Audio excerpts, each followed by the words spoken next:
fixing my It's the hair. future, You're you know, probably Marilyn. recording right now. I am recording right now.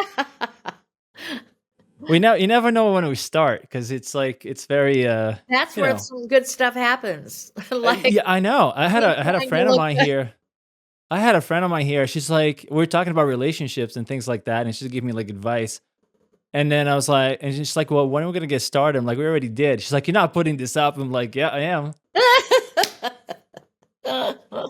But okay, so let's tell everybody who you are and how. What is it that you do, Marilyn McIntyre? Um, okay. Well, I'm Marilyn McIntyre, and that really is my name. I'm an actor, and when I say that, I go, it sounds like I'm, sitting in an AA meeting. Hello, I'm Marilyn McIntyre, and I'm an actor. Um, It's almost the same thing. I know. Well, when you live in LA, there's a lot of networking that happens at the AA meetings. I'm not in LA right now. I've moved back east. I'm an actor, and I'm also a teacher and a coach um, and a director. But really, I'm an actor. Um, I always say that I think everyone should take a good acting class. Um, so that you are just more fully alive in your own being and really aware of the world around you. And I think the best artists and performing artists and certainly actors are curious. We're curious. I think we like children. And that sense of wonderment and awe, I think that's really important. It's important.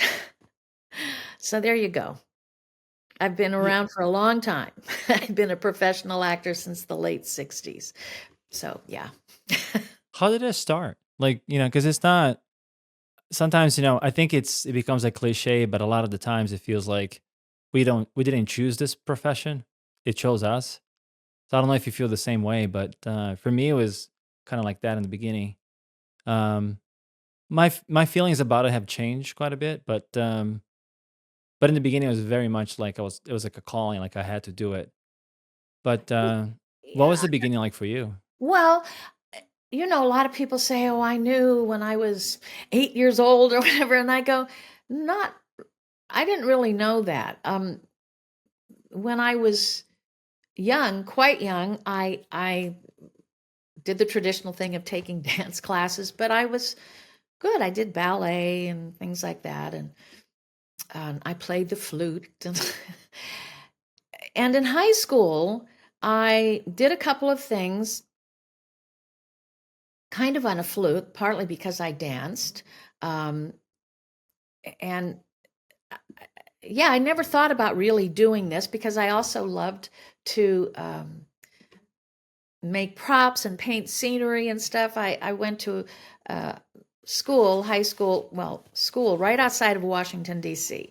in Northern Virginia. So it was an incredible place to be and remarkable drama teachers and the music teachers and just very, very high on the arts. And that I knew I was not going to be um, going on the music route. That just wasn't going to happen because there were some people there that were so good. And I went, okay, I'm not going to do that. But no, I went off to a small liberal arts college that had happened to be in North Carolina. And tiny, there wasn't even a theater department in this school. They had some drama classes with the wonderful Dr. Deegan and an actress who was also a professor. And this was in North Carolina. And if anybody is from North Carolina, they'll know about The Lost Colony. That's one of the oldest historical dramas out on the Outer Banks about Sir Walter Raleigh and that colony, the Lost Colony. And I auditioned for that. It's a funny story. The woman who was the teacher at this small liberal arts college, Guilford College in Greensboro, was played a role in this production, it's a cast of 150,000 people, huge, I mean, gigantic, complicated. And so there were a few of us that auditioned at the Southeastern Theater Conference, huge auditions. And I got in and I went and I was one of the dancers and played a small part in it, but I was exposed to some incredible people. One of them being the director who would come in um, like the last 10 days. He Joe Layton, you won't know who that is, but big Broadway director. And then people connected with the North Carolina School of the Arts. Um, some incredible director teachers and then incredible cast people, and I just went, wow, these people are really good. And I remember auditioning. A lot of the faculty, some of the big wigs from the school would come uh, for a week or two. They like to be at the Outer Banks. But I auditioned and didn't really know what I was doing.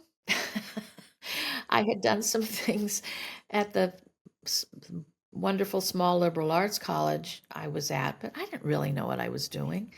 Um, and I didn't get in, and I just remember saying, okay, I have to do that better.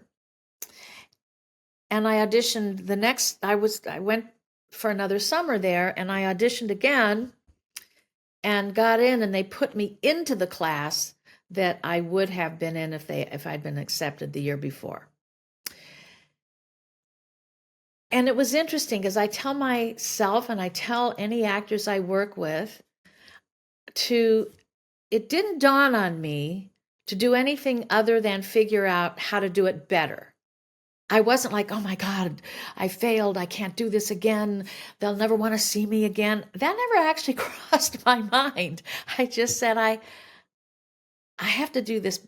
I have to figure this out. And to me, that's a lesson that we all need, whatever I'm we're certainly doing. guilty of that. I'm But we certainly guilty of that. definitely have to as artists. Yeah. But You I take it have to, personally. I mean, I ex- did anyways. Yeah. exactly. Yeah. I mean, the lesson is, I think, for certainly actors, because this is our instrument, is that when we're pursuing the work, or in this case, pursuing getting into this conservatory, uh, when you're doing all of that, um, all the work it takes just to apply, all the work it takes to prepare for the auditions and interviews, that you don't take that personally. What you do have to take personally is when you're actually doing the work. And It's a the lot opposite of, of what everybody does, right? yes, Yeah. yes, you just said it. Because so many people, they, exactly. They Yeah. switch it around, and I go, no, no, you have to figure out. It's called show business. It's not called show fair. Or show art. I mean, Yeah. ultimately, because they'll all say, well, I want to pursue this.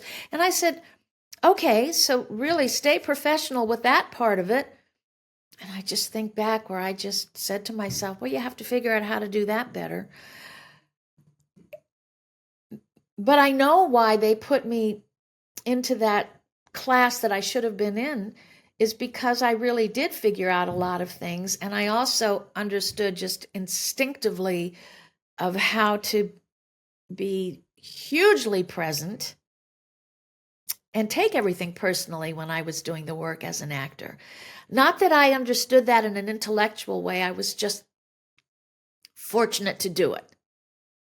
And And I think that's one of the things that maybe, I mean, just hearing the story maybe set you apart from others almost immediately because I think, like we said a moment ago, most people invert that. Like they'll take, the work, they like to separate it from the work. So, so that work almost is like a thing I have to go there and see and do. right, And then they'll take every note personally as a personal attack or as a personal offense. Oh my God, they don't like me. And I think a lot of the times what I see with acting, specifically, is that most people, even the people who are starting out, they only see the tip of the iceberg. They see the result, right? They see the amazing performance. They look so easy because the people who are doing it so good. They make it look like it's easy. Yeah. So when you go do that for the first time, you're thinking, "Oh, it should be easy because it looks so easy. How can it not be?" And and then when it's not, and everybody falls the first time, um, then you take it so personally. I'm like, "Oh my god, they don't like me." Oh, you know what I mean? Like, you see a lot of that. Yeah. So I think it goes to show, and that's something that I definitely wanna touch base with you later on, is that there's so many misconceptions about this profession, Oh. right? Like, that good and bad, right? Good and bad misconceptions, and I think that I definitely wanna touch base with you on that. But, um but I would say, going back, because I think your story is pretty interesting and you had some amazing teachers yourself. You're a great teacher, but you also had amazing teachers, throughout the journey. I did. Yeah. So after this place where you just study, after that, what was like the next step? What else where did you go after that? Well, this is interesting. I actually got my graduate degree, got an MFA at Penn State. A lot of my colleagues went straight to New York. A couple of them uh, did some things. Well, someone who was 2 years behind me, but I knew pretty well because of, well, the conservatory is small, was Tom Hulse. Um, Berlinda Tolbert, who was in the Jeffersons, played the girlfriend of the guy. There were some people that had some big stuff that happened. But I knew there were a lot of actors who went to New York and it was a struggle, and, they end up waiting tables or bartending.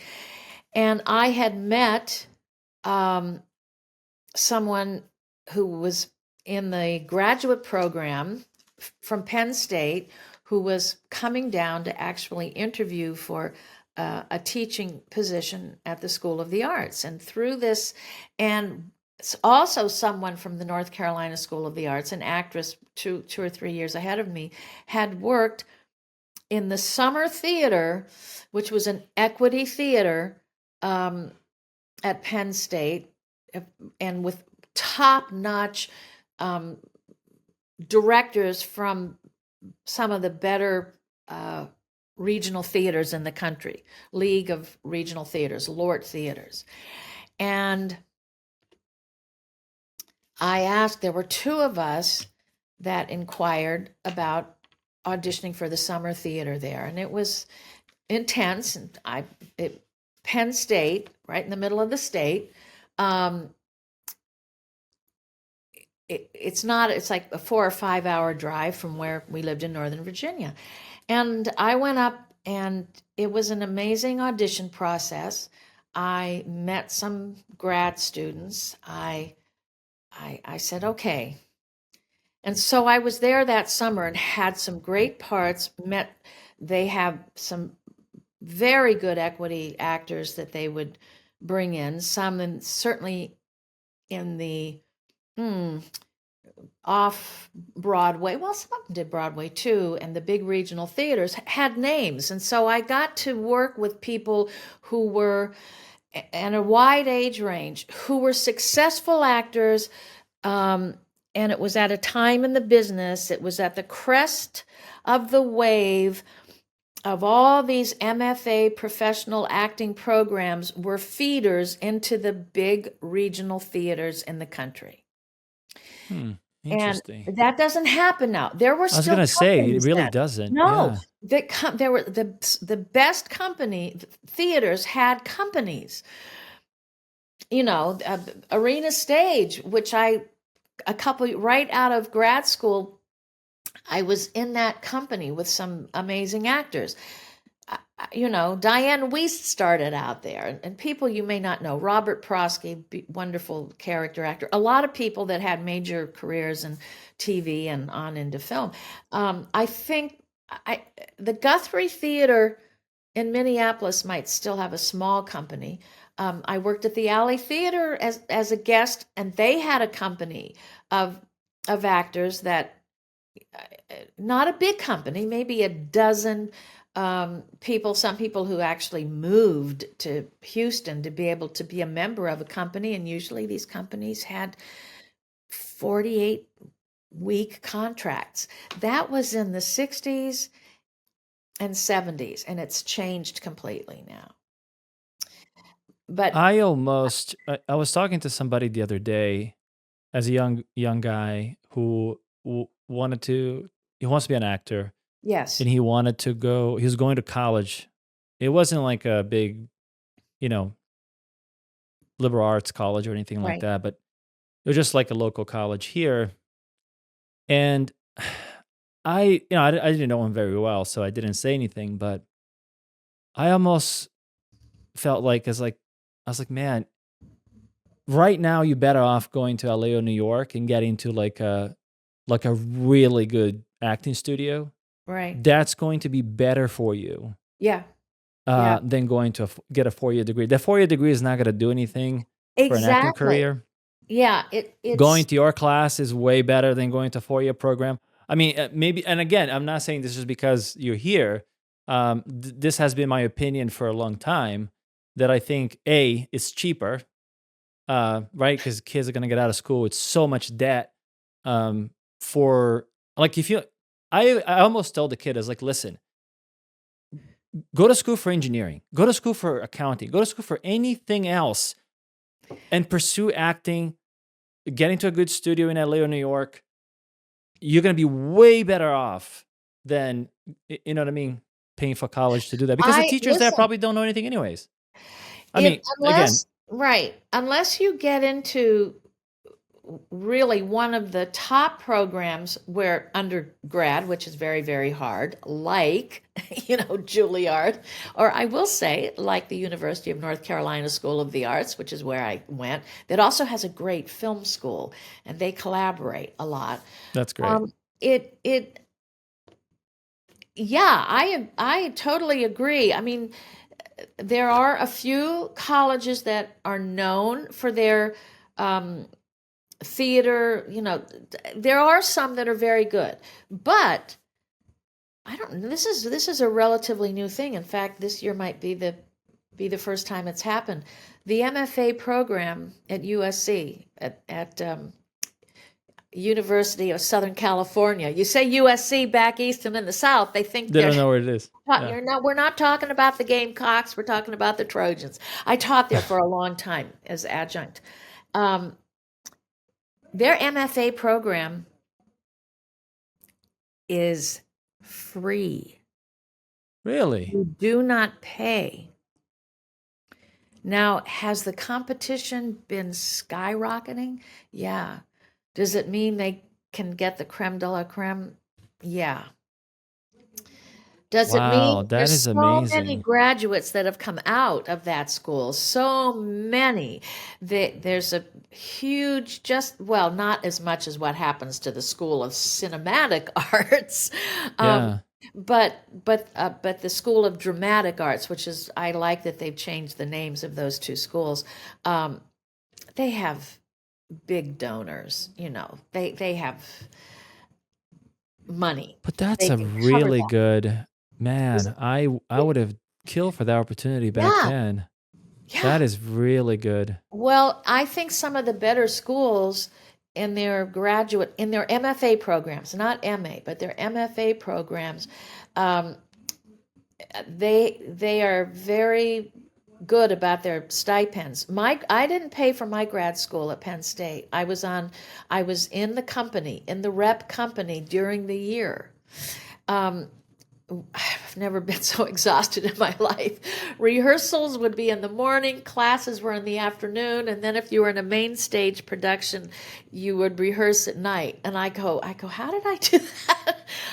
But I didn't. Not only was everything paid for, if you were in the company, in the arts company. Now, mind you, in 1972, $75 a week and not paying anything else is a lot of money. It's about $500 today, maybe more. Yeah, yeah. And so I just, right out of the bat, and the 2 summers I worked at the Lost Colony, I was paid then and given housing. And so basically from 1968 on, I was being paid to do, I mean, I was already working professionally, basically. And I don't take that for granted one bit. And for me, having the MFA has been really good because I've been in positions where when I've taught at a university or a conservatory, and which I've done at a lot of different places and sometimes on long contracts, USC and Cal State Northridge, and well, anyway, a few. I've been able to go to them and say, look, I'm a teacher, I'm an artist teacher, and I will always have really great substitutes if I have an acting job, if I'm filming something. I said, I think some of my substitutes, I'll get a little worried because they're really, really good. They they could take my job. And I was never not high. I was always hired, but it's because I had an MFA. So that was a benefit then for sure. What? So that was a benefit for you for sure. Absolutely. Yeah. But I was very, very clear. Plus, it was a 3-year program I was in with amazing teachers and amazing opportunities and some professional directors who were part of that then I was hired when I got out. So I just balanced everything with great training, professional opportunities later, and having the degree, because I came to realize unless you're a big star. I mean, Jason Alexander at USC would come in and teach some comedy classes. Well, you don't. If you're Jason Alexander, you can come in and do that. You don't have to have an MFA. But if you're me, you have to. But you have to have a terminal degree, and an MFA is considered that, not an MA.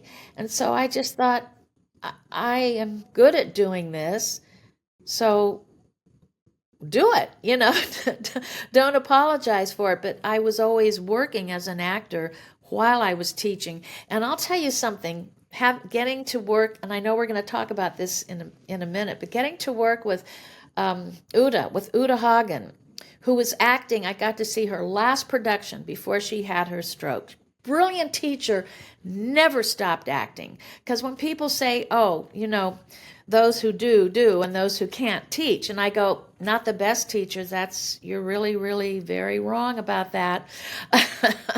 Well, it's definitely not true for martial arts, because the best martial artists teach. In fact, like when you become a black belt, from what I understand, is like that's when you really start learning, because now you're a teacher. Now you can teach the others. Exactly. Yeah. Do you know how many times I will be in class, and especially now, I never thought doing class on Zoom would work as well as it does. I mean, how I've adjusted things for what I'm teaching. I'll finish a class. I always end up staying, talking to the stage manager afterwards, sometimes for a long time. But some classes will be just amazing. And I'll say, that was an amazing class. Right now, I think maybe I got more out of it than just kind of cumulative. There are times where I feel I've learned so much from the students, And I'll have, 18-year-olds up to 70-year-olds in one class, which is so fun. But I'll be done and I'll go, wow, I'm so hyped up right now because of this wonderful group of actors, and they know I'm an actor, and we just get excited. We get excited about the work, and I always appreciate it when I learn something. And often it's when an actor is struggling with something, or asks a really smart question, or I'm really having to sometimes I feel like I'm twisting myself into a pretzel to have somebody understand something. And then when but not just me, the colleagues see some light bulbs go off, or you watch somebody connect these dots right in front of us, and it's so great. It's so Yeah, there's great. I mean, definitely a community to it. There's definitely like yes. I hate to use the word energy incorrectly, but yeah, there's like a thing that you feel when you're there that if when it's going well, it really goes well. Um and it's But mutual. I, I like I think I mentioned to you when we spoke on the phone a few days ago that I really miss the class environment for many reasons. And I was even thinking about, and I know this is blasphemy, okay? But I was even thinking about starting a freaking class here because I don't see the thing I want. So it's like it would be for me. yeah, Um uh, and then I was thinking, it's like, man, for me to do, because I was thinking like how much preparation you do for class and all the plays in and out. Like I don't think I don't have that time. And I don't want to like you know what I mean? Like not, and I wouldn't want to do it kind of because all my real acting training came from you and Ted and all the teachers at the studio. So I wouldn't want to kind of emulate what you guys, that's the training for me. And I know how much work goes into it. And I was like, there's no way with the stuff I have going on that I'm gonna start reading plays and know the plays and then, yell at people that come here late because I wouldn't put up with that either. Because that's the other thing. I think there is like a lot. One of the things I didn't like about the classes I've seen here so far, that it's very much I mean, there's no, you have to turn, there's no discipline. Like you have to turn your phones off. You have to be here on time. This is work time. This is not yeah, play time. You right. can play with your scene partner and you can be present Yeah, and find the fun in that. But I mean, but this is, it's serious work. Like I don't see that here. And even in LA, I saw it very rarely. So, I know. when this idea was floating around a couple of months ago, I was like, "Oh, maybe you should start a class because then you do the class the way you want to do it." I'm like, I don't think I don't have the teacher thing. Maybe I do, but it's just I didn't want to do it. But so a lot of respect for the people that teach, because there's a lot of work that people don't see. Like like you guys knew the play better than the actors who are doing the play. Like like many times what I see, just even during casting, is that the actor doesn't understand the play or the script. They don't they didn't do it, they just memorize the lines, if that, because sometimes they come Yeah. with the script No, now. I don't know why they think, especially if it's a good project and if they're auditioning for a role that's more than 5 lines, um, you can tell when someone has read the script and when they haven't. I mean, it's shocking. And even when people think they know how to analyze a script, I'm always trying to work with actors who talk about Howard's 8 steps, but I said, it's not an academic exercise, because I Yeah. will ask them, I said, honestly, the most important thing you've got to look at first is, who am I? Who are you? What's our history, if any? And who are we to each other at this moment? Okay, great. And of course, you do need to know where you are.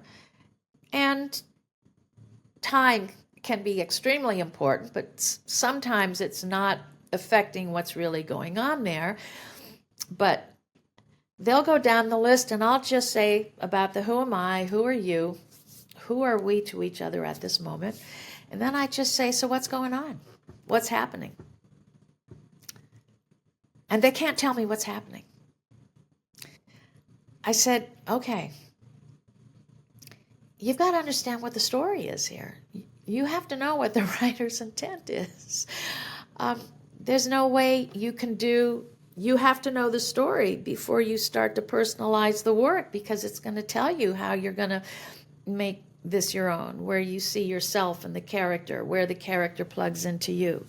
It can't, the words mean nothing. I mean, I can hand that script to anybody and have them read the words.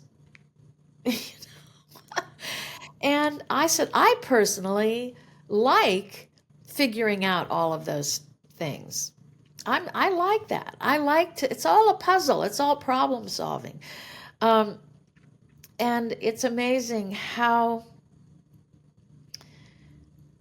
sometimes actors don't do any of that. And when they do, and there's some amazing work that happens, and then they really get into detail, they get into, I'm always hammering them about looking up words.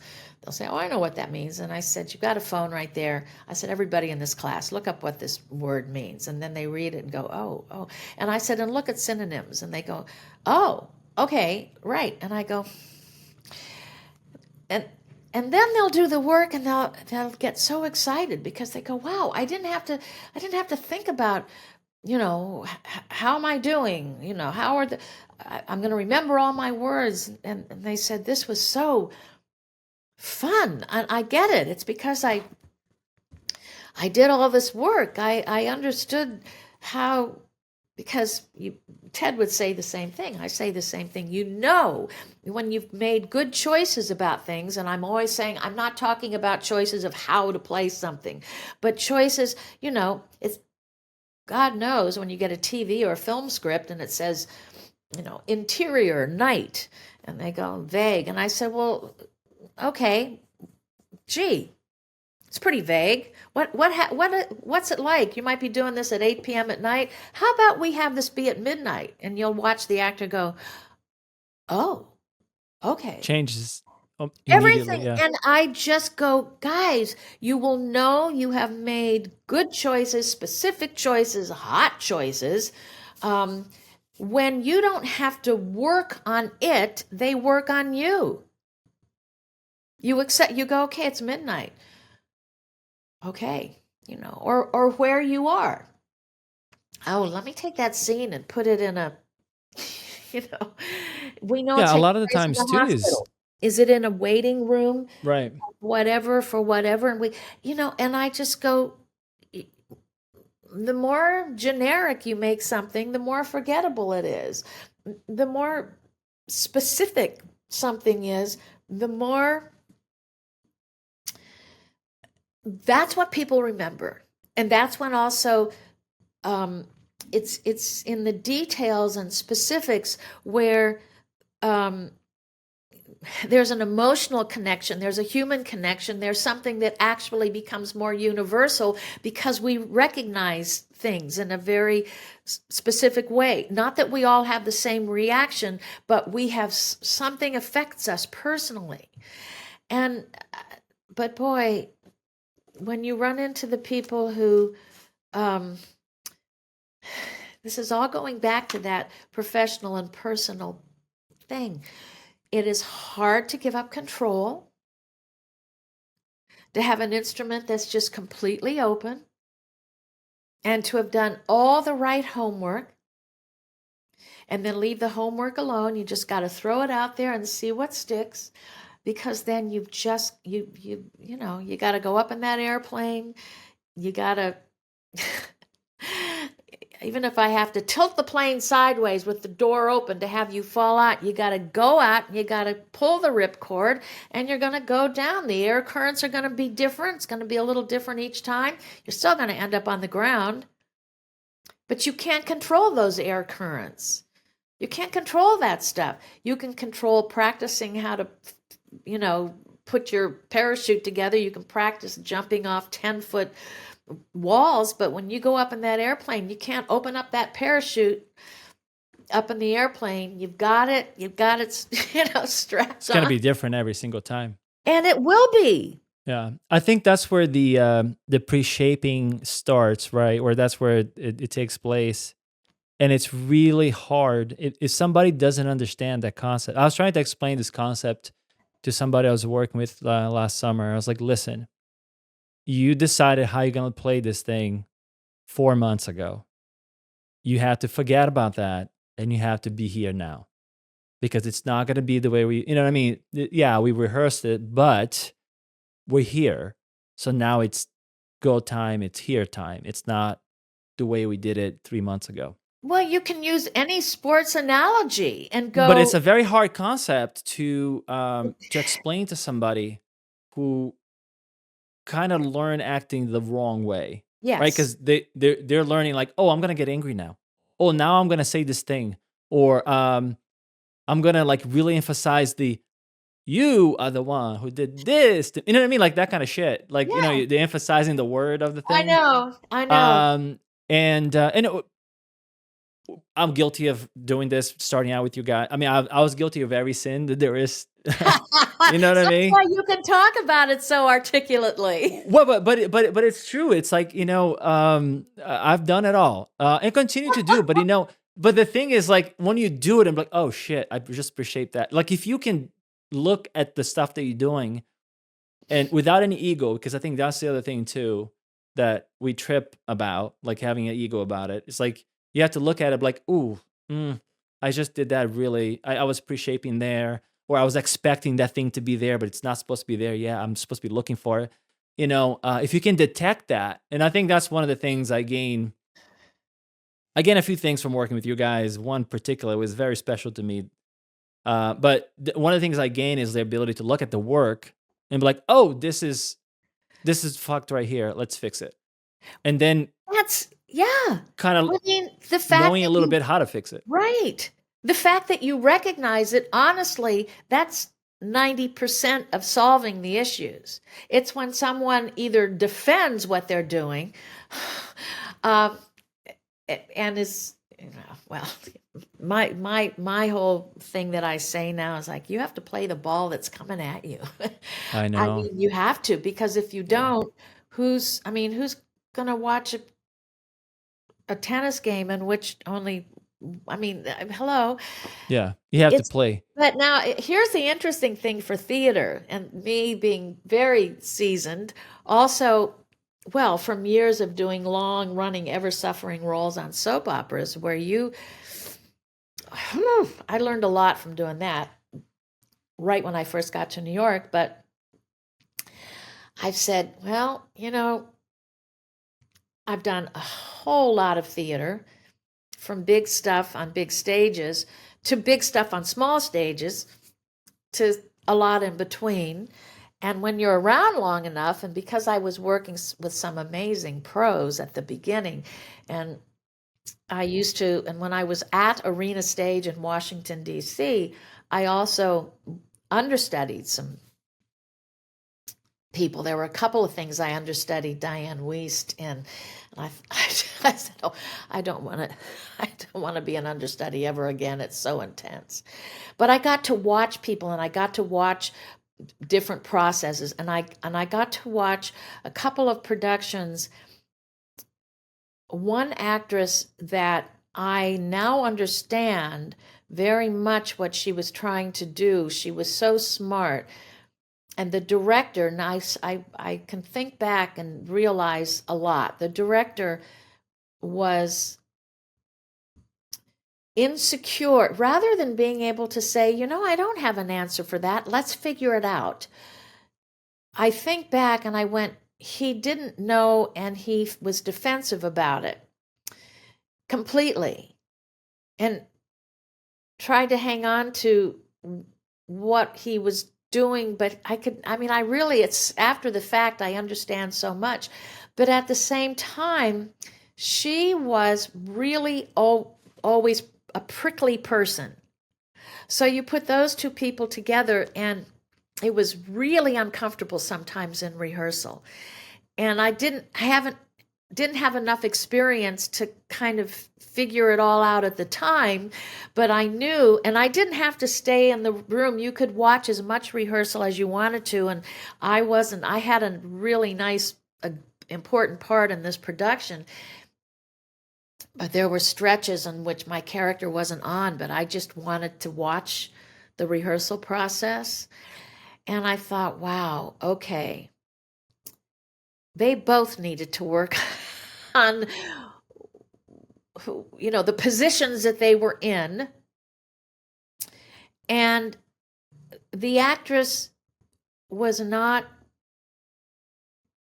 it things I got that things weren't working right in that scene, but you have to finally stop and deal with what the other actor is giving you, and also to do what the director is asking you to do, because it's either going to work, even if it might not necessarily feel good to you, or it's going to be clear it doesn't work. But unless you really commit to doing it, you can't ever tell.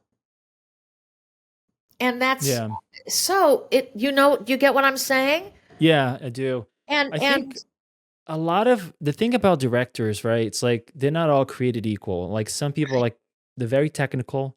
They're all about the camera and the lenses, the movement, and things like that, which are necessary in a film.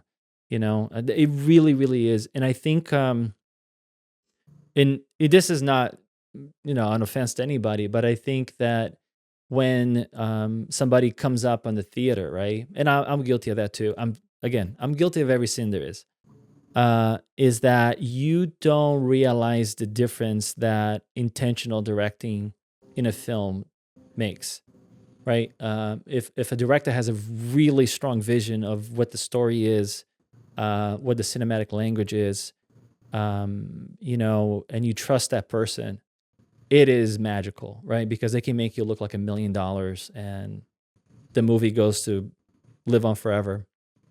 Um, a lot of the times, people were actors who became directors, or maybe they were theater folks who become directors. So they may not have that technical language, the vision kind of thing, but they can interact with, like, they can make the scene work between two people like nobody else, right? And maybe they'll farm out the technical stuff for someone else, and it all works. But all that to say is that I think that uh, the directors are not all created equal, not necessarily in a bad way, but they just have, their formation was different. Some of them have theater formation, some of them have cinematic formation, like they actually went to film school, or something like that. And sometimes what I find is like the people that went to film school and they're super technical, they really don't know how to get authentic performance out of two people. And and they become frustrated because they don't even know what they don't know. They don't know, like, the whole, to make that real between the two actors. you know so to the point that you are making now, it's very difficult sometimes to work, um depending how the director was brought up. So yeah, it's difficult for actors. I know it is, because sometimes, like, film specifically is a director's medium. yeah, Um, yeah. they can cut you out of the movie, and not that they would do that, but like they can shoot it in a way that. Well, I mean, that's something I talked to actors about. I said, look, in the end, here's the thing. In the end, and I, by the way, in my on-camera classes, I make sure, because I'm interested in film and cinematography, and there's some real basics I have the actors know. I talk about the psychology of distance in real life, on stage, and then what happens when we're working on camera. And I said it's really important for you to understand that. And it's totally fine to ask the DP or the camera operator about a shot. I've never had anybody say, "Oh, sweetheart, you don't." Well, one time I did. "Sweetheart, you don't need to know that." I said, "Okay, no, sweetheart," and I do want to know that. Um, And there's a wonderful book, by the way, How to Avoid the Cutting Room Floor Oh, by that's good. Jason or Jordan Goldman. He's a working editor, mostly dramatic television, but it is so good for actors because this is what I say to actors all the time. I said, first of all, anybody who works with me, the editor's going to love you because you're going to understand the concept of being in the middle of something in that moment of connection in the scene. Also, you are going to absolutely know that life goes on. I said, any good cinematographer and camera operator knows that even when they hear cut, they're not going to turn the camera off right then. They're going to let that camera go for another 3 or 4 seconds. I said, you're going to do the same thing. You hear cut, you let that life continue. No one will know your performance better than the editor. No one. Sometimes, we worked on this project here where I really like to have. I tend to shoot a bit wider and have actors in different depth in the shot. So the life is going, and I tell actors all the times, like, you are on camera all the time. Like, do not break character ever until I say No, cut, you're living because the life. You have to be fully alive exactly, before exactly. you got to be on the runway taking off. You got to know where you are, and it keeps going. I said, my goodness, keep it alive. Keep going after what it is you're trying to get. You listen. I bet you're a good director because you I've been you. accused of worse things. So yeah, I'll take that. No, Uh, but the thing is, like, I like seeing, because of the formation I had with you guys, right? And I know that the beauty of keeping the life going. Um, I don't like the cut. I hate, one of the things I hate is the word coverage. I detest people that have the mentality. Oh, I need to get this because we need to get that. I Okay, so here's my process. This is, you're gonna think this is hilarious, but this is my process. I shoot whatever I'm shooting twice. The first time I shoot with the miniatures. I have all these little dolls, and I basically right. get the entire movie because I don't know how to draw, and I'm very specific about what I want. You're So you're I doing get 3D storyboarding. absolutely, yeah, exactly. So I Yeah. have the 3D storyboard for the operator. If I'm not operating, then I have it for somebody else, and then I have the overheads of the camera movements that I want.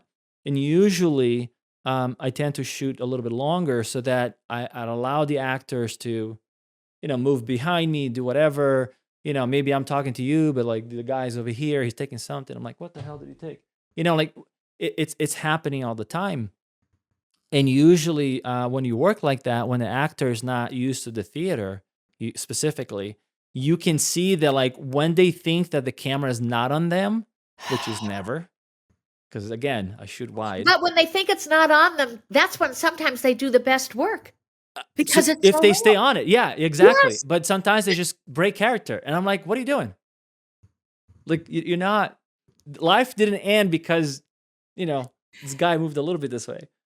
Um, but I think that again goes back to, which was great about the studio and taking classes with you guys, because yeah, even though you know um, film is a director's medium, the art of acting, I think you learn in the theater, right? Yeah. Like, that's That's your right. medium at the theater. Yes. That's the Yes. actor's medium at the theater, Yes. and that's where you work out, Right. and then you Right. bring it over. Um, so, but I'll Yeah. tell you one thing. I did want to tell you this, but before I forget, you have done a really important thing for me, and I don't think you realize what you have done. So let me tell you. Oh dear. Yeah. Oh dear. No, no, no. This is good. This is good. And you did it today. You did it just now too. So I'm gonna write it down. I remember there was one time that I was starting to, like, mess around with writing. I never wanted to direct, but I always wanted to write stuff. And I was working with this kid, and I wrote a thing, and it was really bad. And then, and by the way, for the people that don't know, Marilyn used to teach with Ted Brunetti, who's also a great teacher, and a guy I look up to, um, who is everywhere. He's here in Atlanta. But anyways, sometimes. So you guys gave me notes on the script because it's so bad, and I was like, oh shit, you know. And then you took me aside and you said, look, this is a really good book.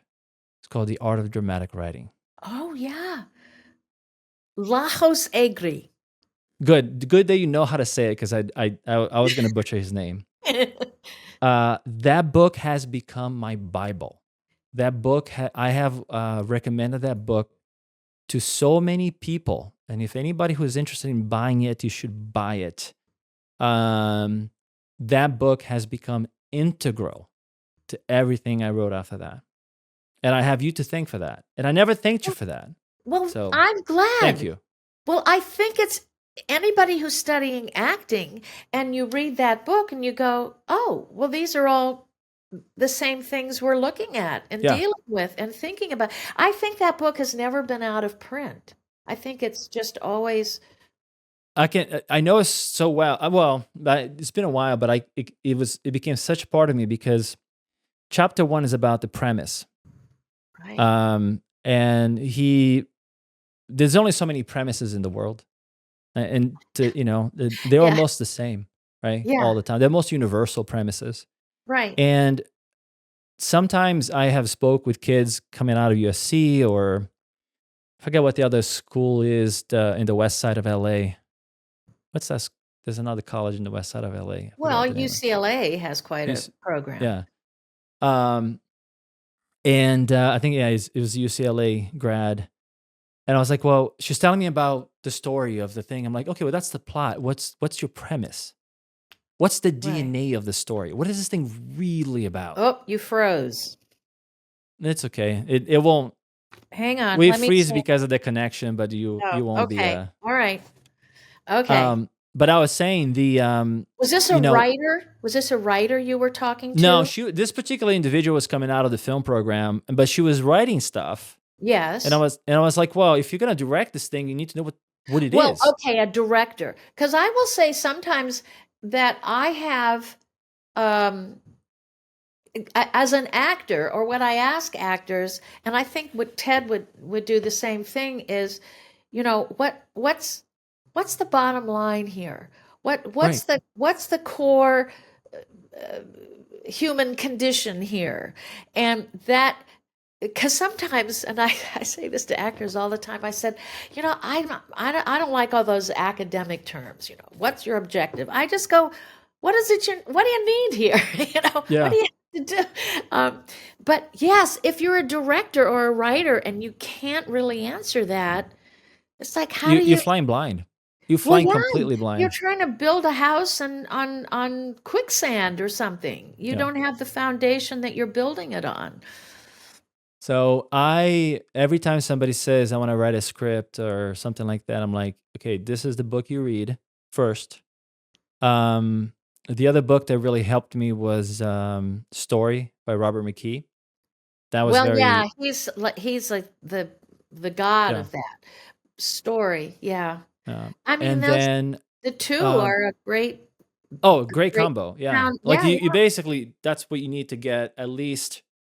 And again, talent is something so intangible. The books are not going to make you talented necessarily, but the books will give you the skill set to at least know the structure that you need. Because there are people that are like, oh no, I don't need structure. I just want to do whatever. I'm like, no, no, that's finger painting, right? It's not a Picasso. That's just you Well, playing also, around, I tell people you have to you got to know the rules to know when to bend and break them. right? You have to know what they are to begin with. Otherwise, it's just a mess. What is it? But it's funny. Well, yeah. But There's it is funny because the other thing that I also found helpful for writing, and this is definitely more of a condensed version of it. It's Dan Harmon's Story Circle. Dan Harmon, if you don't know, he kind of became a little polemic because of got into some drinking, whatever. Maybe says some things Oh, not so great, but what's his book? What's the title? He doesn't have a book. Oh, He used to write a show called Rick and Morty, oh yeah, very well written. And then before that, he used to work on a show called Community. It was also very funny, very yeah, well written. But he was famous for creating the story circle, which basically it's like a diagram of how stories go. right, And I find that for like a 22-minute script or like a shorter version script, it works extremely well. Um, so that also that structure has been very helpful for me. And usually what I do is I'm like, okay, going back to the art of dramatic writing, what's my premise? Once I have it, then it's okay. If I need to tell the story very quickly in 22 minutes, then it's more of like a Dan Harmon story circle things right, structure. And then and then I make sure, like in the art of dramatic writing, he talks about the unit of opposites, people wanting different things. yeah, He talks about like the you know the enemy or whatever, the opposite person has to be as equal as strong as you. So the escalating tension as you go, all right. these things that are like basics of storytelling. But yeah, I geek out about that book. I'm not kidding. Like when I tell you that you kind of like changed the direction of my thing just by doing that alone, you I really did. So, uh, but the thing that you are really famous for, and I'm sorry to say I never took that class particularly, is personalization. So can you tell us a little bit about that? well, um, interesting about personalization. Uh, there are two.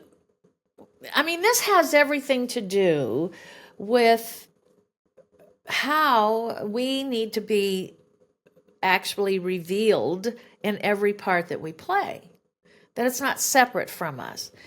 Um, and this idea that somehow, our own story is shouldn't be involved with anything that we do. And I go, au contraire. There's a reason why we will see multiple actors play Hamlet. It's the same story, it's the same words. People are going to all die in the last act, but you will go see different actors do play that character, um, because of it coming through who they are and what they bring to it, and where it plugs into them. So personalization has two parts of it. One, I've just talked about your own story, your own points of view, your own life experiences, tremendous resources. And I'm not talking about using that willy nilly or having it become indulgent or having it become emotionally dangerous. I'm not talking about that. I'm really talking about, the examination and awareness of who you are. Okay. And then the other part of it is your own imagination, which I think sometimes people underestimate that, or there is this idea that the actor's work either has to be all your personal experience or just your imagination. And I go, you can't separate the two. That's just silly waste of time. I mean, you don't separate them. It's like Children working don't with separate a them. half a tank of gas. Yeah. So it is, an actor should have good, fertile imaginations anyway. So in the end, I mean, when you get a script, I tell actors, the first time you read a script, and it might just be sides, it might be a whole script, it might be a play, there might be, you know, an acting edition of it. It might be a published script that's not the acting edition. You might be getting a full screenplay, but it's the edition that's being sent around to development, which has usually an absurd amount of acting stage directions in it.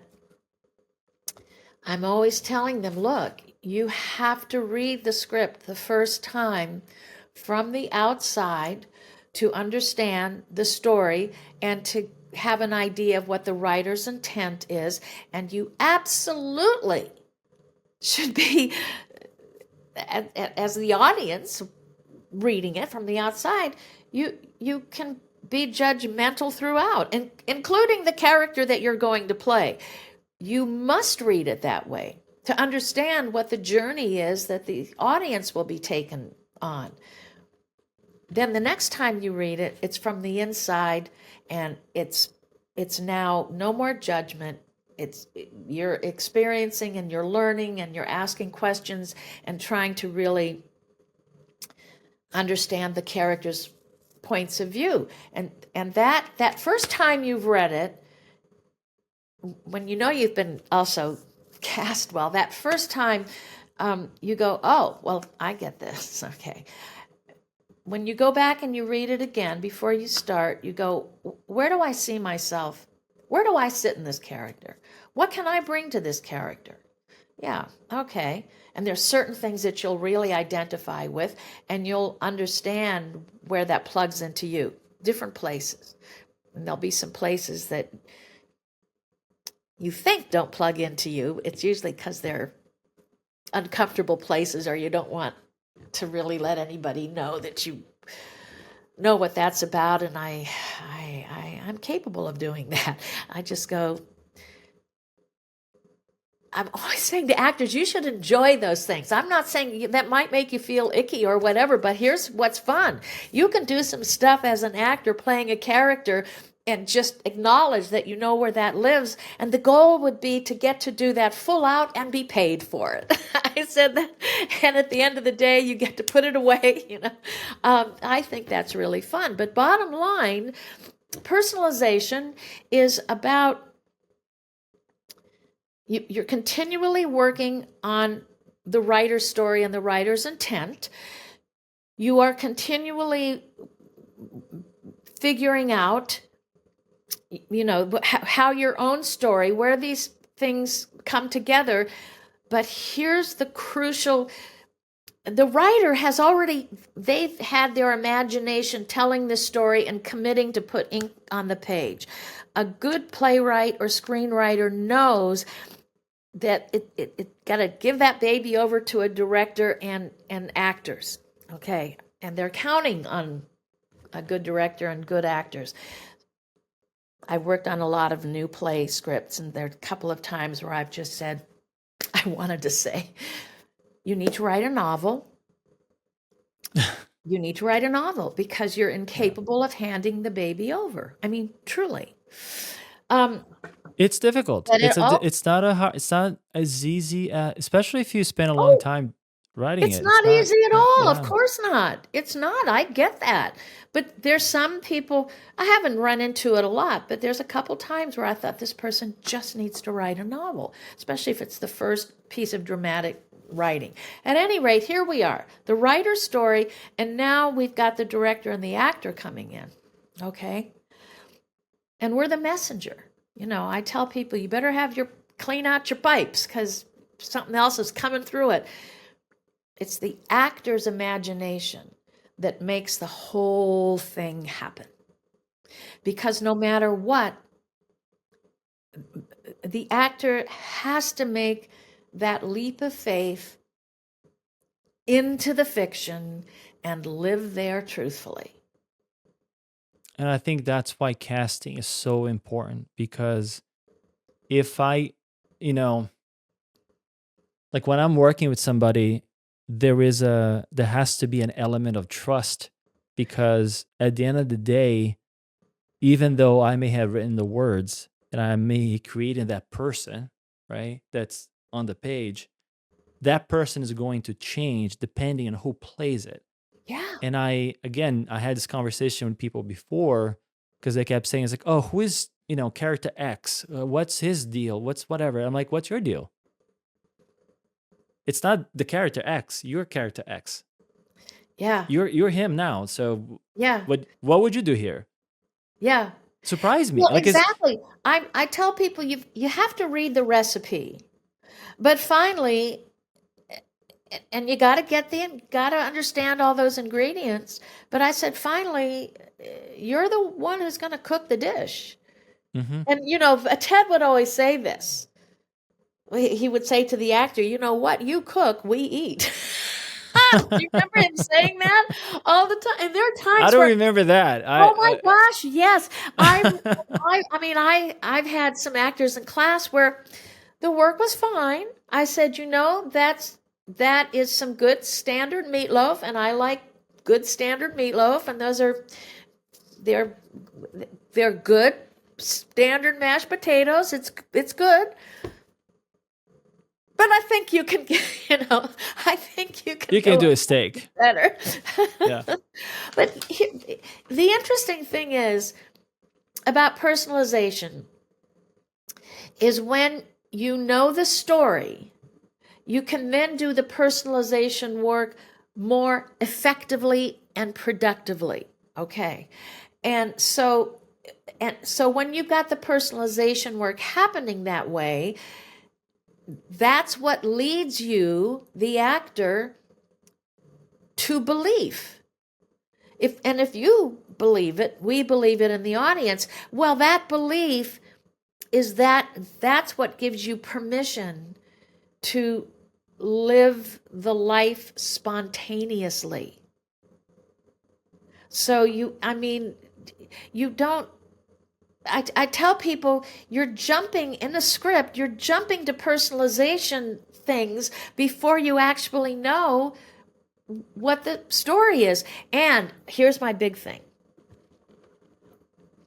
If an actor cannot understand really what their role is in the telling of the story, I'm going, okay, well, this is going to be interesting. And I said, all the work you're going to do in your what I call actable script analysis, and all the work that you're going to do with the personalization, which is why you must know the story first before you really enter into the personalization work, is that everything that you are doing, and I'll put my two hands up. Here's the actor, and here's the character. Okay? And everything you're doing should be here to support the character. And we do need to have some ego. Actors have to have some ego. I don't want that to go away. So I take my actor and I go, okay, I'm behind the character, but I've got some energy behind it. This is what I have. That's what we see, but I'm behind it. And sometimes I've got to put the fist behind it. But what I see a lot of times is here's the actor and here's the character, and everything that they're doing is what I need to do and blah, blah, blah. And I go, okay, so what's happened is everything you're doing is about the actor. Your choices and the work you're doing cannot be about you and what you want to do and your comfort and what, I said, no, let's come back out. Now, sometimes the ultimate personalization question is, what would make me say and do that? And if you're struggling with that, or you don't really want to answer it, then that means you're not really doing it. I said, it costs us something. Yeah. Actors And pay I a price. We have to take care of ourselves, because when we say there's a fiction, but what we're doing within that fiction is real, and it can be from amazing, fantastic, wonderful, just woo, to down to something that is so scary or depressing or whatever. And you must know how to take care of yourself at the end of a shooting day or the end of a performance or rehearsal. No one but us is responsible for taking care of our instrument. And if you're not really doing it, if it's Yeah, not, I mean, one of the things Howard said, Howard is the teacher who owns the studio where we all studied. Um, he said you guys have to be the healthiest people, mentally healthiest people in the world, yeah, because you're going to deal with stuff that other people run away from, but you have to run towards it. yep, And I would say, I mean, I haven't played that many roles, but there are certain roles that have changed me For sure. For sure. I think it changes a little bit, and I think there are, um, you know, for better or for worse, sometimes it's hard to get out of it. I don't know. I remember working on the short movie that I did a couple of years ago, and I the role as a Afghan veteran, Afghan war veteran, comes back to the U.S., deals with a bunch of stuff. The movie is not about war. The movie is really about togetherness. So the theme is that together we can move forward. That's the What theme of the is movie. this is your short film? What is Yeah, yeah. I can send it to you later if you want. I'm actually ashamed of it now because this is a while back, and I didn't know what I was doing, but it was on Amazon for a little while. But I, you know, s- it was so long, and I changed physically for it. I had a long beard and everything. Um, you know, yeah, it definitely changed me a little bit. But I think uh, maybe it's the danger of what we do is that sometimes we could go. Some of it can mark us in a certain way, and sometimes open new perspectives for looking at the world a little different. Through the eyes of somebody we else. definitely learn from the roles we play, Yeah. but we really do have to um, know how to take care of ourselves. Oh, I agree. Listen, do you know I could r- talk to? I mean, if I make a suggestion, you got to have a part two and a part three here or something. There's like a little series here. I just looked at the clock. I went, oh my God, look at what No, time. we're going. There's so many interesting things to talk about because also we're talking about life. I mean, really, I think everybody should take an acting class, even if they're not actors, like you said before, yeah. because I think, well, and I do one thing I do want to chat with you really quickly about before we go, is that it's specifically about that. I learned a lot from being, I learned a lot as far as being a human being from taking acting classes. I was definitely more of a closed off person. And I think I became a little bit more, I don't know, a better listener, for better or for worse. I think I learned to be a little bit more present with people. This is just in my personal life. This has nothing to do with anything else. So I think everybody should take a class, even if they don't want to pursue acting, like a real acting class. Right. But what I find now, and this is just a social thing that is happening, is that I find that people are more distracted. People are more with a nose in the phone. People are more hypersensitive to the things they don't agree with, whatever they may be. Um, so the question is, has that changed how you teach? Is that something that is even in the radar, or is it the people that are pursuing acting usually more present than most people, anyways? It's definitely on the radar. However, in a private studio, or because I also do a fair amount of private coaching, and people know, same way you would know about TED, we will, we're passionate and enthusiastic about what we do as actors and teachers and coaches, and can be passionate. And we will tell the truth, not in a hurtful way or not in a way that is to humiliate anyone. Neither, I will never do that. I've seen it happen and I've been in that position. But I will tell And I you can what, attest that that has never happened in your class. The, well, the, that's I was never, right. I felt No, like I was told the truth, right. but nobody ever, You're right. No, we yeah, wouldn't do that. yeah. I mean, but not, I don't think, I probably am not everyone's cup of tea, and that I can get really excited and whatever, and it's like, she's just got too much energy. Um, but I will tell you where it's really changed and it's really challenging is in the academic, in colleges and universities. Not so much um, the top notch conservatories, but it's very, very challenging because of this idea, if a student is uncomfortable, then, it's the professor's It's fault. the teacher's fault. Yeah. And that's pretty difficult. That, and I, a university that shall remain Nameless. unnamed, not Yeah. not actually in the West Coast, but a program that was an interesting program that I helped create and develop. There was it's very interesting, and an interim chairman of the department, and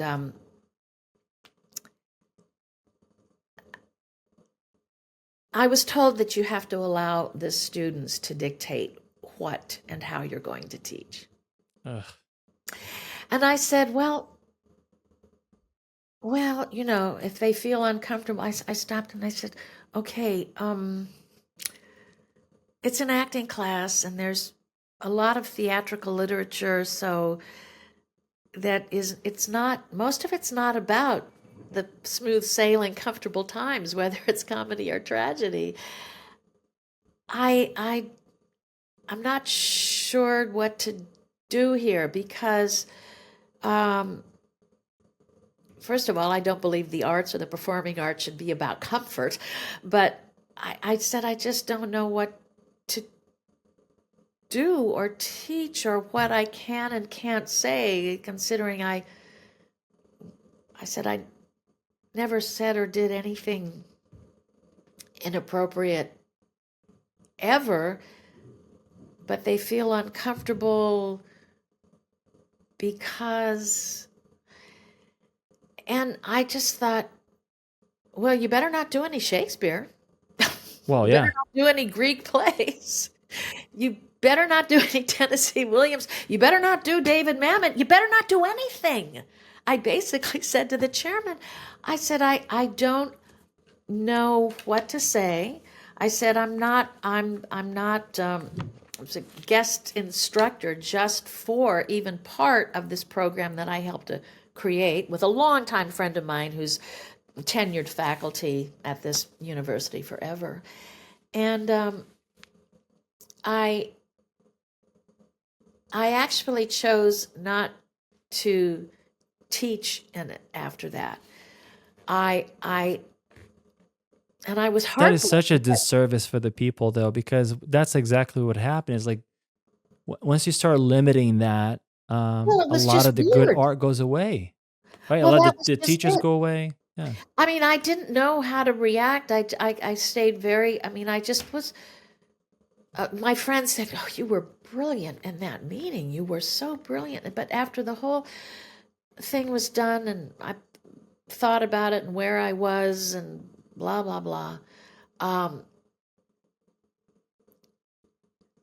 I just said, this isn't,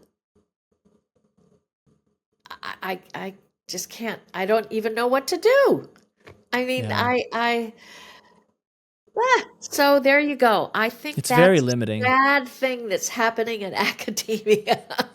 And I don't know what you say to someone who's in the arts, be it visual arts, performing arts, and as actors, this our body, our heart, our soul, everything, that's the instrument.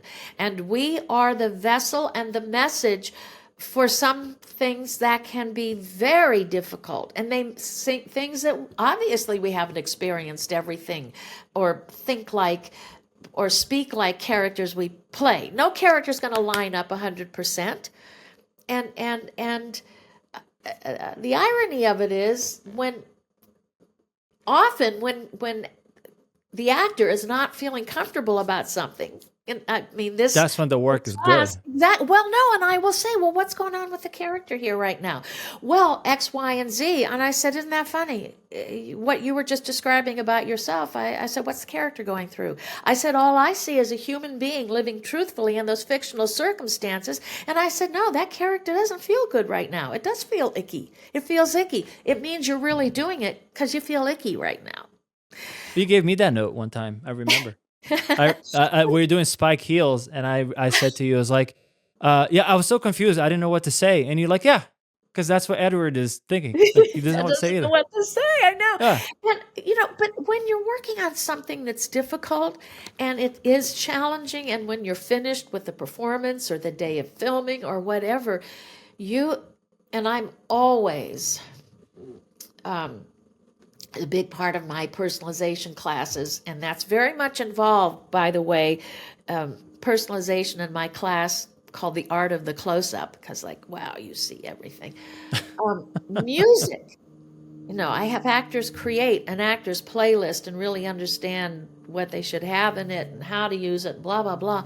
I said the fastest way you can pivot where you are, I said the most accessible and fastest way to change what's going on for you is with music. And I said, if you have to take responsibility for taking care of your instrument.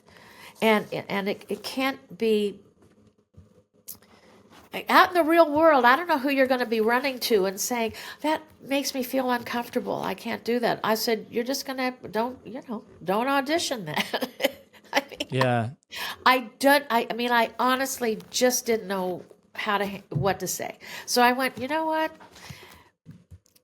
If you when you get out of school, you'll figure out if you want to do this, and you'll figure out where you want to study, and you'll figure out how hard you want to work on it. But the world's kind of crazy right now, and I think, well, I actually think they need the arts and they need actors more than they ever have in a long I time. agree. I agree with Because, that wholeheartedly. yeah, It seems though, and again, sometimes I have a friend on here who's also a filmmaker, and we talked about this before. Um, I see things going in a darker path.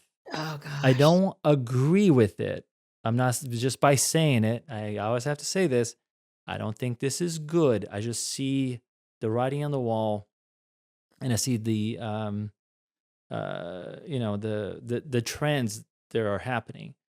And you know, with AI coming into the to the scene, with you know, look, 4 years ago, if you told me there was going to be a thing that I can just write whatever it is and it would create the image for me, I'll say that's science fiction. That's not going to happen in my lifetime. It's impossible. But what we are noticing with AI is that it doesn't grow linearly; it grows exponentially, right? So if you look at the evolution of it in the last 12 months, just for video, oh, there are some people who are already going to lose jobs. Voice actors, we can oh, create voice like the voice. I don't know what's gonna happen to voice actors. I don't think they'll have a job in 5 years from now. I really don't. Again, not what I want, not what Andre wants, but it seems to be going that way. Um, I almost see that theater work is going to be that won't go away because there is a I know. certain right You like want live energy, theater. There are people who right? want that, just like they want to have, live orchestras. I think the live performing arts are actually going to flourish because people will want to be in the room where it's happening. Yeah, I think Interestingly enough.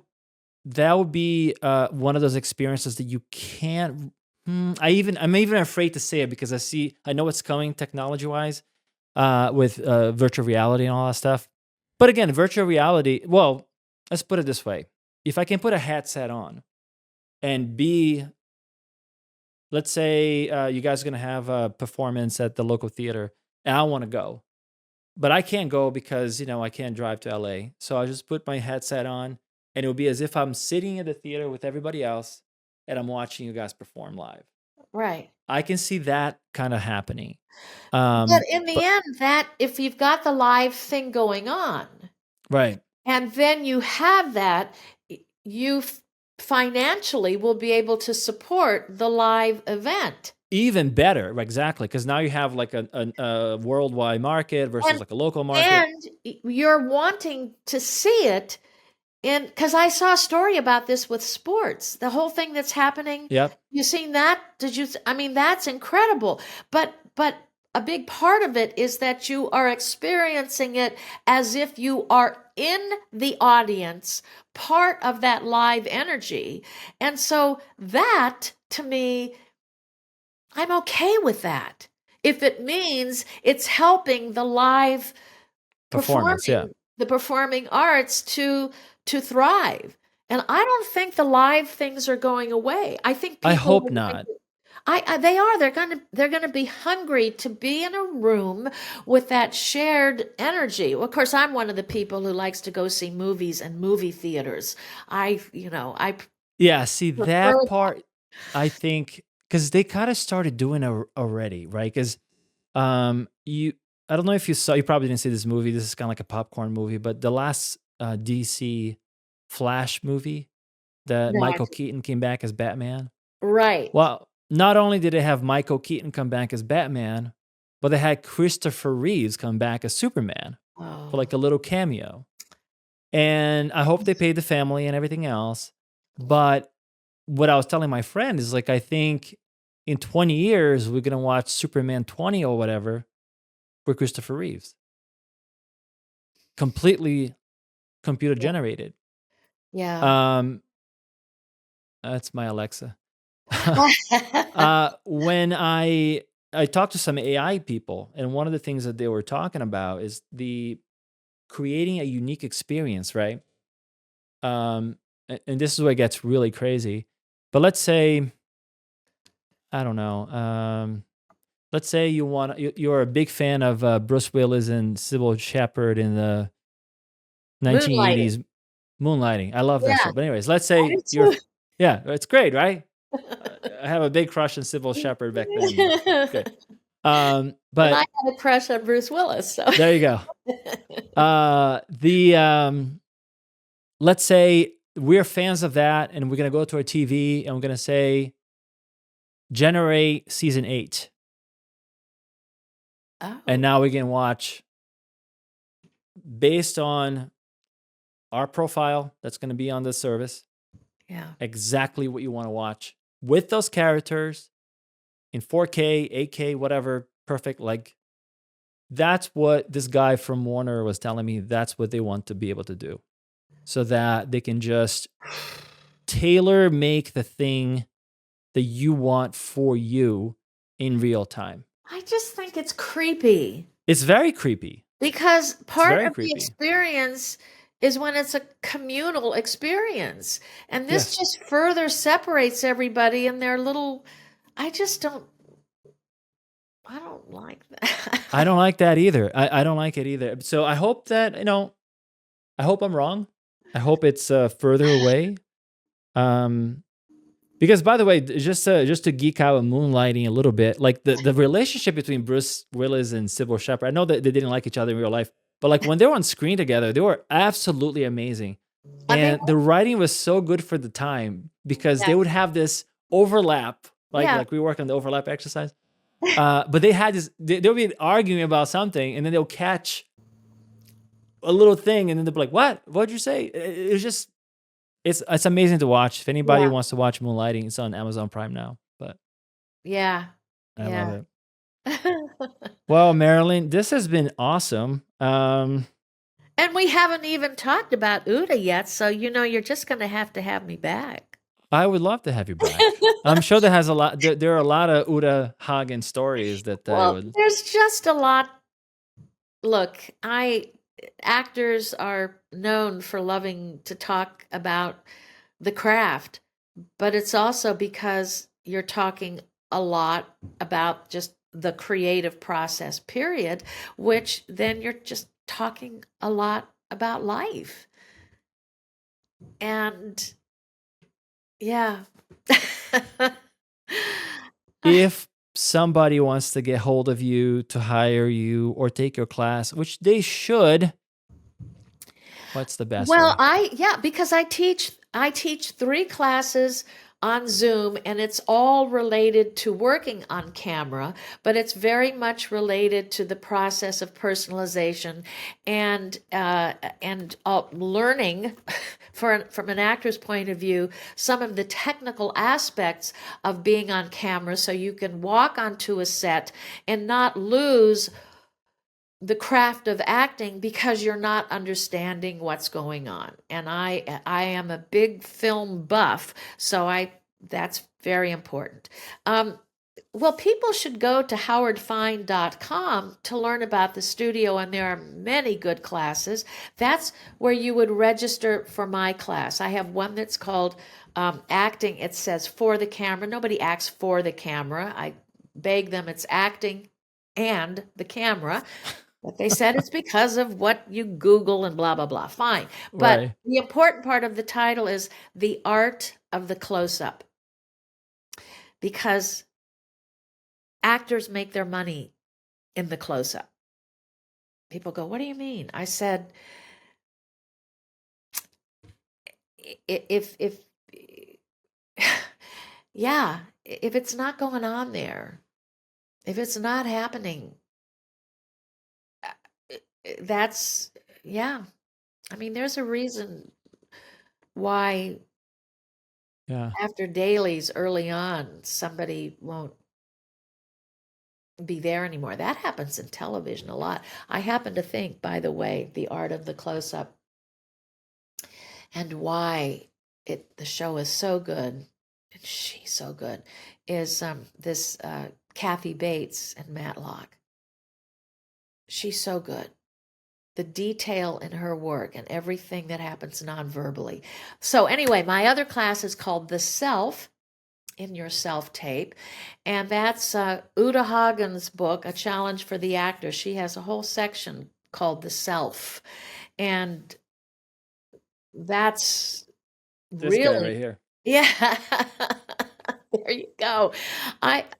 Ultimately, if you are not revealed in the work you're doing, in where that through that script, the character, you are revealed. You should be revealed actually in your slate. I don't mean information, I mean who you are. And when you've taken those two classes in either order, you're then eligible for my advanced class, which is as close to an ongoing class as I have. I will teach maybe 4 months at a time, and then there'll be I don't teach it in the summer, middle of the summer. But sometimes I ask people to repeat classes before they are on the list to get into the advanced class, and always, every time, especially when I want them to do the art of the close-up again, and my stage managers say this all the time. They'll go, "Oh my God, there's so many things that just fell into place this time," and I said, I'm really glad you realize that, because I saw you, there were things that you were right, there were some dots there that you just hadn't connected yet. And so those are the 3 classes I teach. I did last year a couple of intensives, my personalization in-person intensives in LA, which is about 20 hours over 3 days. It's really something. I love that. I do a lecture. Have a couple of lectures I do from time to time that are really good, if I do say so. Emotional personalization, emotional courage, and the other one is called the imagined truth, which is, they're both really, I have to say, good lectures. But all of that information is on the website, And and we'll have that in the show notes so people can yeah, just click on it. and the 2 classes, the art of the close-up and the self, are classes that you can enroll right from the studio calendar. My classes are small. I only have 8 actors in a class. Oh, So, that's nice. and yeah, and I take a couple of breaks in class, because when I tell people there's only 8 actors in the class and it's a 4-hour class, and I go, yeah, we do a lot of work. No, they're getting their money's worth for sure. for sure. But also I do private coaching, and that you can reach out to me directly. You also can reach me through the studio. And I have a lot of different services that I offer through that. Everything from coaching for auditions to when you're prepping for a role you've been cast in, whether it's film, TV, or theater. When in film, there are certain actors I work with pretty consistently where they know they have some demanding work coming up, a particularly emotional scene. They know they're not going to get much help from the director, and they'll say, I need to work on you with this. I have some actors who aren't really good at script analysis. And then some people just want to It's work not that on. obvious, right? Like because I think I remember back to one of the things that Ted Brunetti used to say all the time. The scene is never about what the scene is about. And I know this from my own work is that like I'm very cognizant of that, that I never make the scene about what the scene is about. There's always like something covertly, somebody wants something, but they're not flat out asking for it. You know what I mean? But they want Well, something yeah, different. when you're in So the middle of it, this is what I say to actors. I said, you have to understand that as an actor, I'm asking you to be a smart actor. I'm mm, asking you to understand. In fact, I want you to, as the actor, understand what that scene is about. But when you're doing it, that's not what you're focusing on. If it's when people talk about comedy. They go, oh, I said, well, if you don't understand, I said, first of all, there's many different kinds of comedy. As the actor, you have to be smart to understand how what you actually have to understand the comic structure of the scene, and then you have to forget about it. then you have to be in So the if you moment. can Yeah. identify what what what the style of the comedy is for this script, which I'm always amazed when actors don't know that. I said, I'm going to ask you to be a smart actor. And then because that's what gives you freedom in the middle of doing the work to not, you're not thinking anything about, am I on track? Is this right? Am I wrong? I said, you're not, that's just not part of it. Um, but you'd be surprised how many actors defend not knowing. I said, you're right. That person doesn't know that the audience is going to laugh there because the audience is laughing because they're recognizing what's going on and put it there in your shoes. However, if you, as the actor, because I said, look, at some point you're probably going to write, direct, produce, whatever. You're going to do other things besides acting. If you don't understand, and comedy has such specific mechanics, if you don't understand the mechanics of it, and aren't so you release that, you have it, you leave it alone, you get what the genre is of this comedy, you can be in the middle of something and you actually can mess something up. Mm. I mean, if when somebody says, oh, but you should never know when you're being funny, I said, if you're in a Neil Simon comedy and you're playing some Eugene, I said, when you're making when you're making a joke. You do that. If you don't know that Eugene knows he's making a joke right there, then I don't know how you do Neil Simon. You know. So anyway, oh my goodness, I'm going off on another whole thing That's here. okay. No, that's We have another whole episode about comedy. I forget that we're being filmed. that's good. After hearing That's all of good. this. I would say one thing before I let you go though. I think one of the things that helped me a lot because I was the actor who was afraid of the camera, right? I had this fear of it, and it was very self conscious fear. I was afraid how I was gonna look, my hair, my this, my that, like all of that shit. And no, it's true. Like paralyzing fear, by the way. And once I started doing the YouTube thing, that I had to be in front of the camera all the time, and also edit this stuff later. The first of the beginning of it's terrifying, but then as you do it more, you kind of almost like you create like this callus, and like now you can do it and it's okay. But one of the things that I tell actors too is like, buy a little camera, whatever it is. Start filming yourself. Start getting Yes. used to having this thing in your face, the light in Yes. your face or whatever, so that you can be like, oh, this is just a thing. You know what I mean? Because I think at the beginning, again, for me, and I'm a little older, I think younger kids, like they're in front of the camera now, they're born in front of the camera basically. Yeah. You know what I mean? But like I'm a little bit older, so I didn't grow up with this stuff. Right. It does take a little bit of getting used to it. It does take a little bit of that. Um, the repetition of doing it, because one thing I heard Sylvester Stallone saying, I think he's a very underrated actor, actually. I know that he did a lot of popcorn movies, but like he did some dramatic things that are actually pretty good that I don't think he got credit for. But he said the camera is an X-ray; it sees your soul. Yeah. So if it's real here, Yeah. this will pick it up. But it has to be real here. Yeah. Otherwise, it doesn't. So that always stuck with me too. Um, to hear him saying that during the interview. Well, I tell first of all, you've got to come onto a set. What we have control over is our tenderized instrument and our preparation. And of course, that for some directors, there's not a button or anything you can push to do that has anything to do with what's going to come from me. So that's a little terrifying. But I say to actors,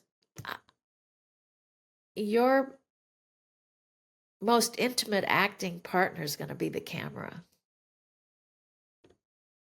It is another character in the movie, basically. Well, yeah, and I said, look, when they come into a tight shot or into an extreme close up, I said that's not that doesn't happen in real life. I mean, maybe if you turn your head sideways and in bed with your partner, it could be a little close, but it's not. Right. It's coming. You're being in that close up. Boy, if it's not real in there, I said because the cinematographer and the director are thrusting the audience into your inner life, into being whatever is going on with you, and it's got to be 100% present and connected and truthful. I mean, that's what we bring to it. And it takes courage to do that. I think, oh, I'm going to get overclamped now. Courage. We take our hearts and we put it out there. The root word for courage is cur, French for heart, from Latin. I mean, it's heart. It takes courage to do this. And as a teacher and as a coach, I'm here to encourage you. I'm here to encourage you. So it takes courage to do what we do. I hope you realize that now I'm going to be known as the podcaster that make Marilyn McIntyre cry. I just get passionate. I love actors. And I love I to know. encourage them. No. Marilyn, thank you so much for being here. This is awesome. Well, thank you. So everybody go talk to Marilyn. Everything is going to be in the show notes. Go take her class if you know it's good for you. And we'll see you next time. Okay.